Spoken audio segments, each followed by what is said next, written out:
Patrick Royce, what's going on with you today? Well, I wrote a column today, somewhat pessimistic about what I was talking to with you guys yesterday. A little pessimistic about the Twins' not only chances to survive here in the not so rugged AL Central, but to do anything in the postseason. And somebody responded by saying the 1987 Twins pitching staff did not exactly strike fear in the hearts of teams as they went into that postseason. I saw some of these. Yeah. So I just did the math, right? It was 2 rounds. Let's remember that. It was 2 rounds. Now we have 4, right? We're going to have 4 if presuming the Twins don't make the top 2. Now the first one's only 3 games, but we have now created a situation where you have to win 13 games instead of 8, right? Yeah. Like they had.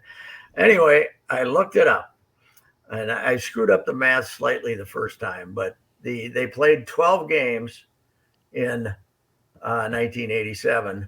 Viola and Blyleven started 9 of those. They also, and then they had Wani, who was really good, and Reardon at the end, right? So this guy said they didn't strike fear. Well, Viola, Blyleven, Wani, and Reardon struck fear. They played and probably pitched most of the. They played 104 innings. Those guys pitched 78. Yes. Those guys pitched. Can you see that happening again? And if your team were to advance, can you see 4 guys pitching 75% of the innings? You're saying they didn't have to wedge Pagan in there for 7 innings? No, they didn't. They had to wedge poor Les Straker in there for 3 starts, and give us. Now he went out there with the give us 5 less theory, right? I think he pitched 6 one of those games, but it is phenomenal. Now that's a long time ago.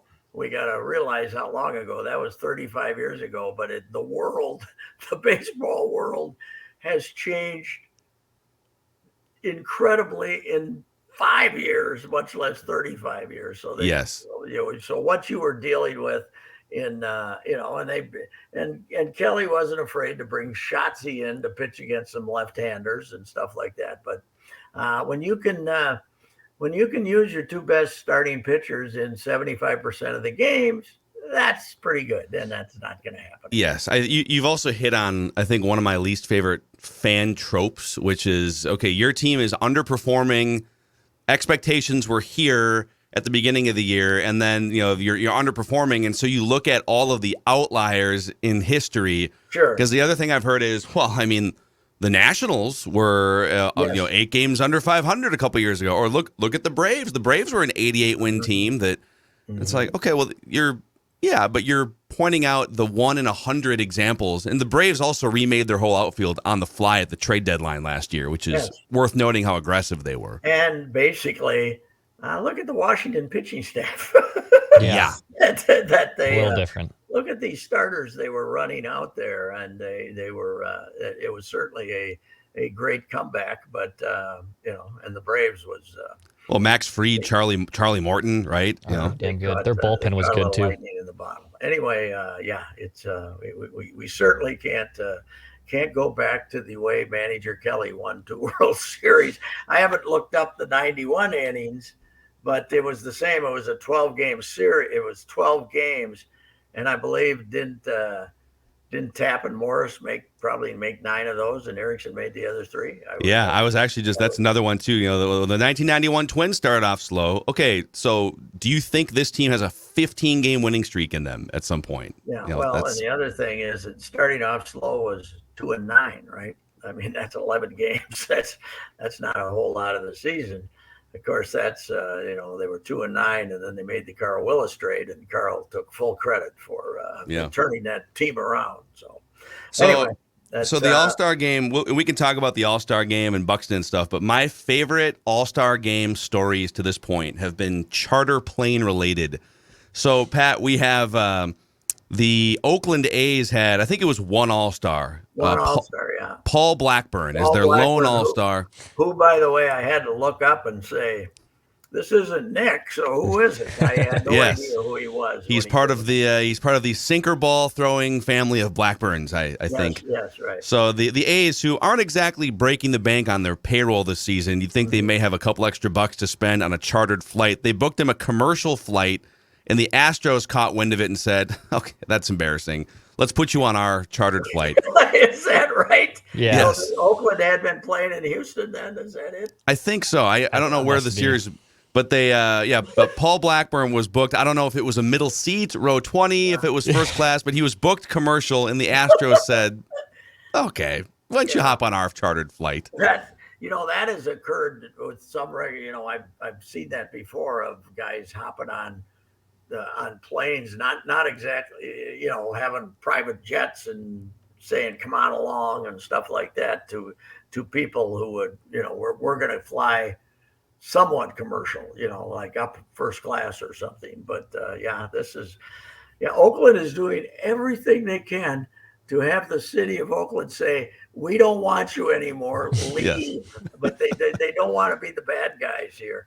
But I was expecting some kind of evidence by now that they were going to be moving to Vegas, try to starting next year, but nothing's popped yet. So if Paul Blackburn gets on a commercial flight, does anyone recognize him?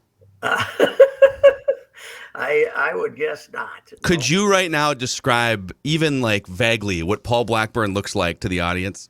No, well, all I saw was his back, and I saw the name on the back, but that's all I saw. I think he has a beard. I'm pretty sure.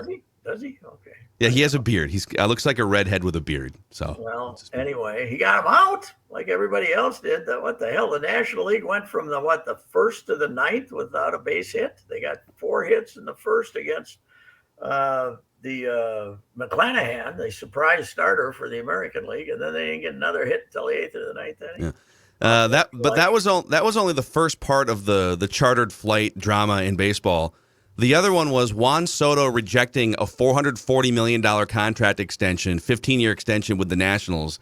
The Nationals getting chapped about it and then not chartering him a flight to the All-Star Game in Los Angeles. Wow, really? I didn't know that either. They put him on a commercial then? I think he probably found his own chartered flight for that number. Yeah. Well, he was upset at them for revealing that he had turned this down, but it's Scott Boras. He does not. He always takes them to free agency. Always. But he somehow he can make the team. He can make the team feel cheap that offered one of his players $440 million. Right? Yeah. Well, but he's kind of right.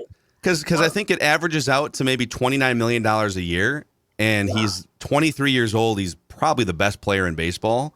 Yes. So, yeah, it sounds ridiculous to turn down $500 million, but he could probably make a lot more.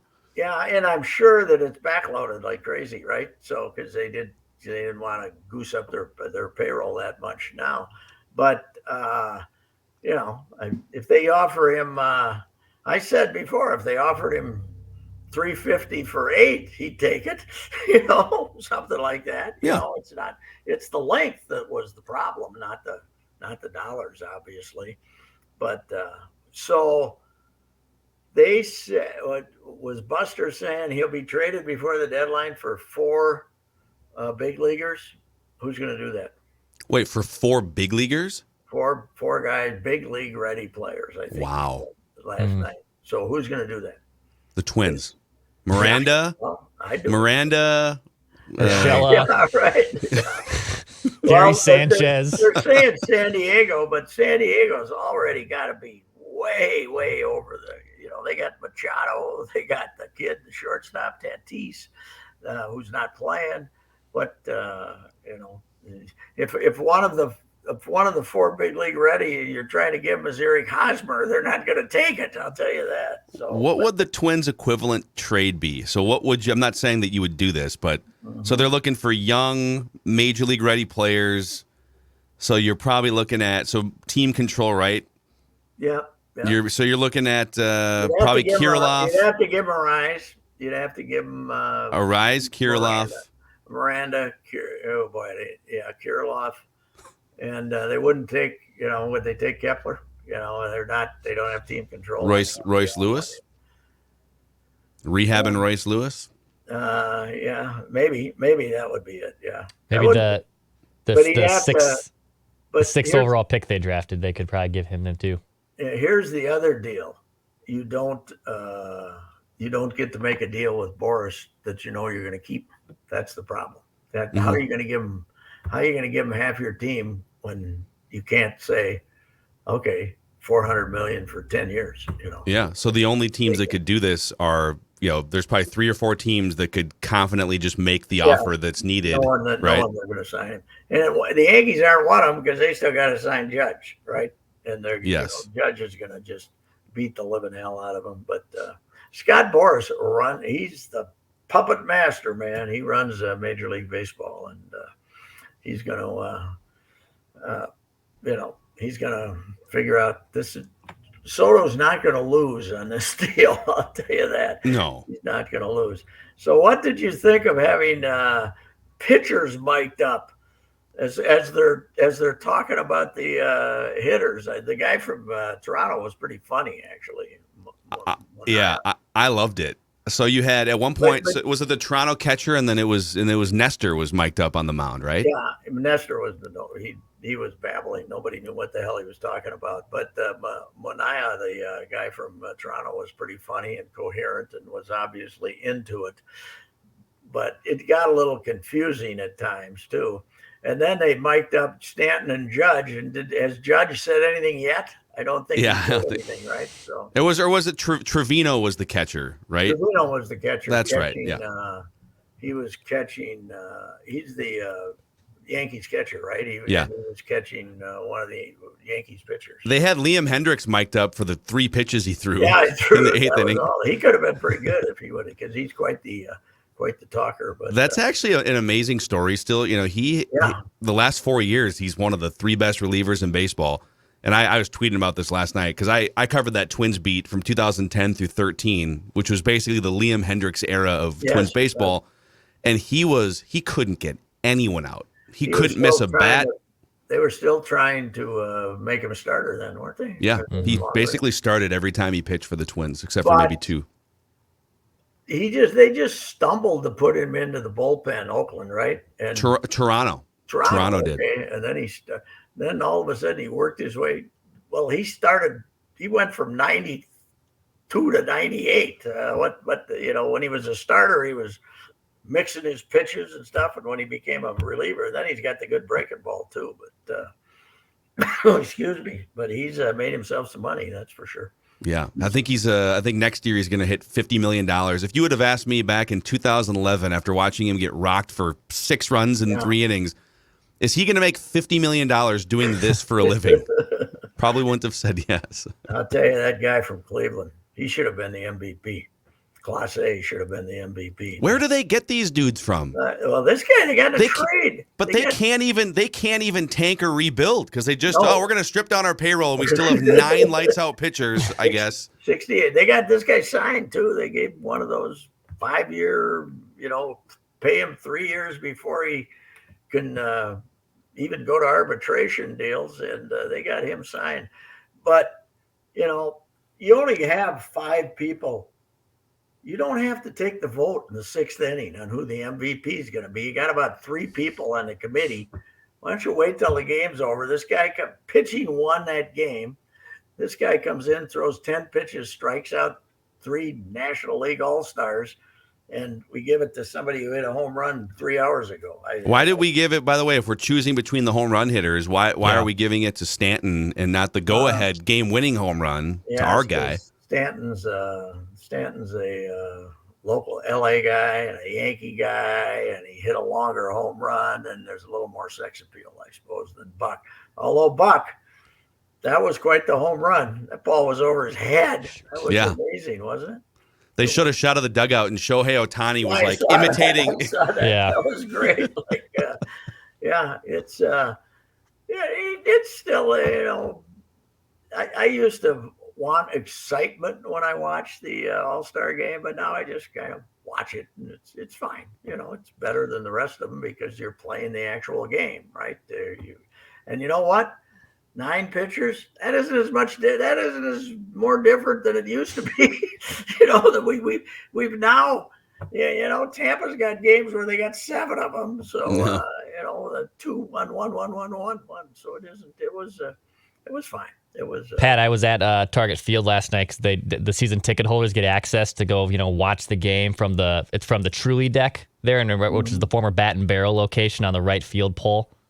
So I was there with a bunch of season ticket holders and free food, and beer was still normal cost. But the best part was there was a guy who was probably Judd's age, maybe a little older, and they're doing the starting announcements for the lineup of the All-Star Game, and they're playing, obviously, the game feed from Fox, and they announce Byron Buxton, and this guy's refilling his 8th bag of popcorn, just goes, boo! Boos Byron Buxton from just boos Byron. Just a classic old guy who doesn't like Byron Buxton, who probably thinks he shouldn't be there because he's probably too injured. But he's just pouring 5 bags of popcorn.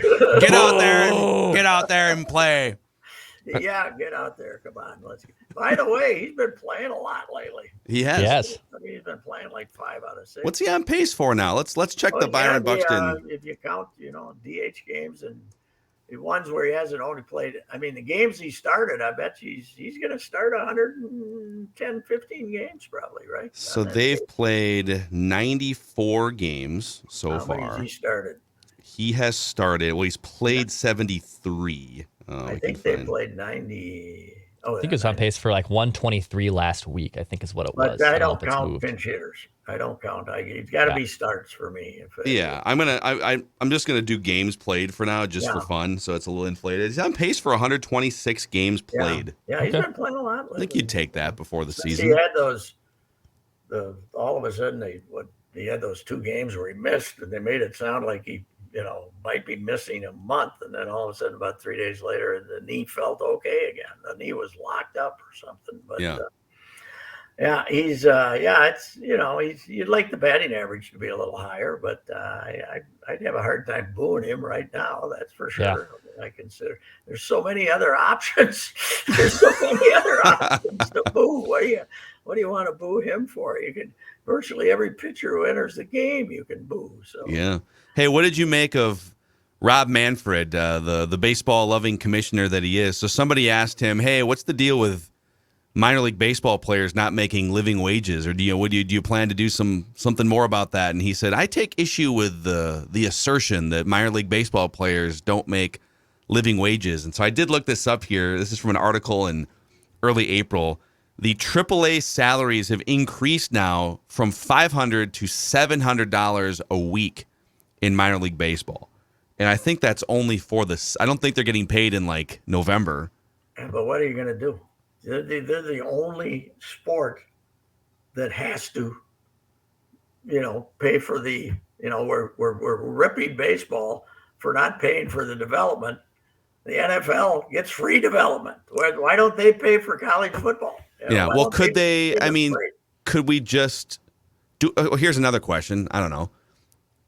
Could we not have 4 rungs of minor leagues? Well, they just eliminated them. We used to have 5, kind of, right? Well, they cut her down to 120 teams now, when it was 180, I think, at one point. Yeah, it's true. So they cut it down. I mean, that's the life of minor league baseball. When you have to get, it's a sport that takes much more development than the rest of them. So, how about golf? Golf, you pay for your own development. Is you start off getting your car and drive 800 miles to play in the next tournament for no money. I mean, it's golf, and then all the practice rounds and the buckets that you hit right throughout the week. Those are unless you have a sponsor or something. And your sponsor. But what I'm saying is, baseball's development situation is different, and I'm sure the conditions have improved. And they just settled the lawsuit, right, for a bunch of money, a couple $100 million or something. This guy that sued him for paying him less than the minimum wage. I suppose what they have to do now is set up hours, and if you choose to come earlier and hang out at the ballpark, that's on you, right? They're almost have to get clocks in there. Maybe that's one reason whenever it rains a little at the Saints game, they call a game off, because they don't want to have these guys claiming they're working for 4 hours while they're waiting for the rain to start.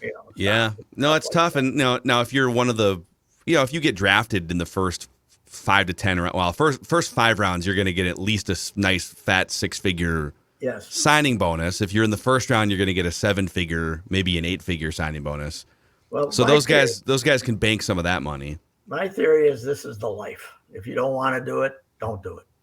Don't want it. But the life is minor league baseball sucks as far as a living. I think you're probably right. There is a pot at the end of the rainbow. So, Pat, do you have a favorite for the 3M Open this week? Who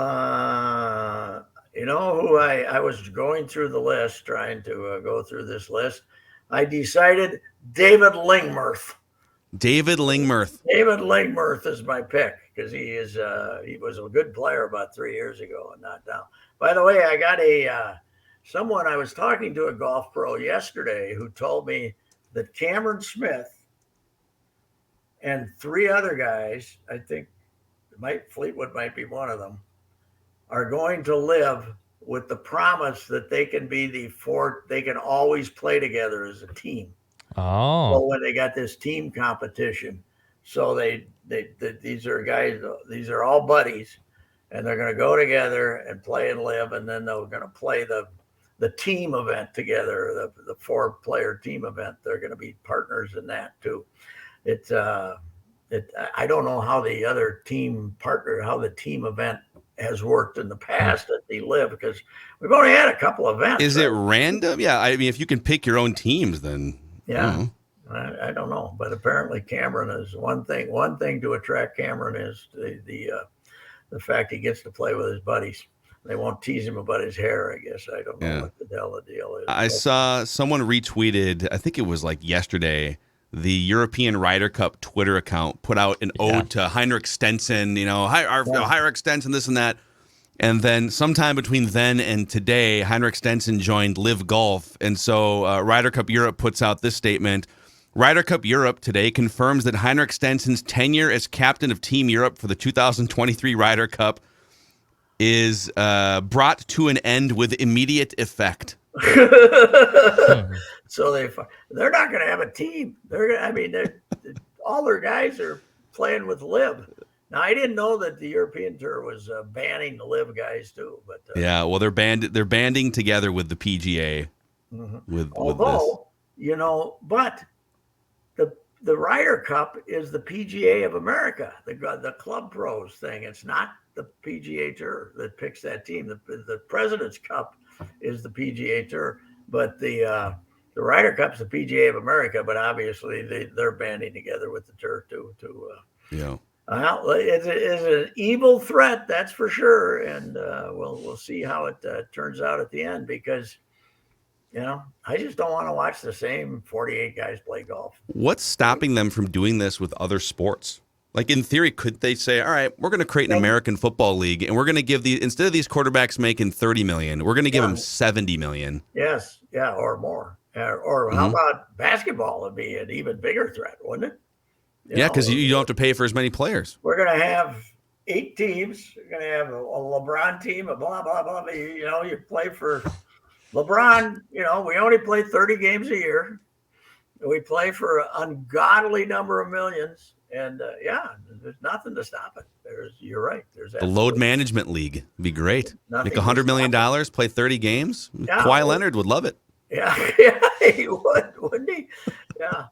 And, there's all kinds of them. I mean, correct. Kevin Durant, can you imagine him in a league like that? He'd be something else. Okay, Windhorst was on ESPN this morning saying Kevin Durant, that it's all quiet surrounding Kevin Durant, and quite frankly, the Nets don't even really know why he requested a trade. Yeah.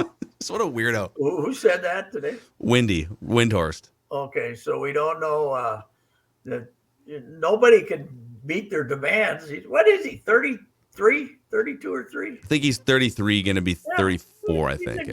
He's a good player if he's got greatness around him, but he's not, you can't disembowel your team in order to have Kevin Durant play 35 games a year. Yeah. Right? It's because he's searching for another title? Isn't that why he wants a trade? So I don't think anyone knows what he wants. Wherever he goes is going to have to give up so much of their team that there's going to be no title to be won. So yeah. I don't know. It's you know what, we're finding that unlike the rest of us, athletes are pretty self-indulged and involved. They're pretty much just taking care of themselves. Isn't that disappointing to all of us after all these years? We all thought they cared about us, and they really don't. It's we all thought they were role models, and here they are taking blood money to go to golf once a month. Yeah. So what are the SKOR North plans with training camp right around the corner? So we're going to send Judd out there with some SPF 45 and a bucket hat, and he's going to grind every single day. And we're going to give you daily deep dive discussions on Purple Daily, breaking down every inch of the right guard battle, Patrick. And how is he going to? Do we have the technology to have him join us live or not? Well, that's a good question. So yes. But we're gonna probably record before he goes out there, and then if something warrants jumping on later in the day, then we would give you a little bonus episode. Okay. Well, but so he is on the show and immediately jumping in his crafty little vehicle that he runs and heading out there and covering training camp too, right? Yeah. Or he'll just find a spot out there on a phone or internet. He's resourceful. He does vent line from the press box after Vikings games. So. Oh, okay. All right. I didn't know. And you can just get the video then? Yeah. From the vent line? Wow. What a country. Modern technology. Yes, and to think we were sitting there grinding AM radio for all those years, Patrick. 1987. Don't make any comparisons to this Twins pitching staff and that one, because once our boys make it to the playoffs, they have to win 13 games. And I don't think, can you see Smeltzer? Let's see, who's our right-handed ace? Sonny Gray. Bundy. Sonny Gray and Smeltzy making 9 of the 12 starts in the postseason. I don't see that happening. No, probably not. Probably not going to happen. All right, Pat. We'll see you. We'll see you later. I'm heading out to Cooperstown tomorrow morning. Go through Toronto, so I'll talk to you Monday, hopefully. Sounds good. All right, enjoy. All right, Rapping with Royce, presented by our friends at Federated Mutual Insurance Company. They have been around for over 100 years, almost as long as Patrick, helping business owners with risk management tools and resources. Find out how they can help elevate your business by going to federatedinsurance.com, where it's our business to protect yours.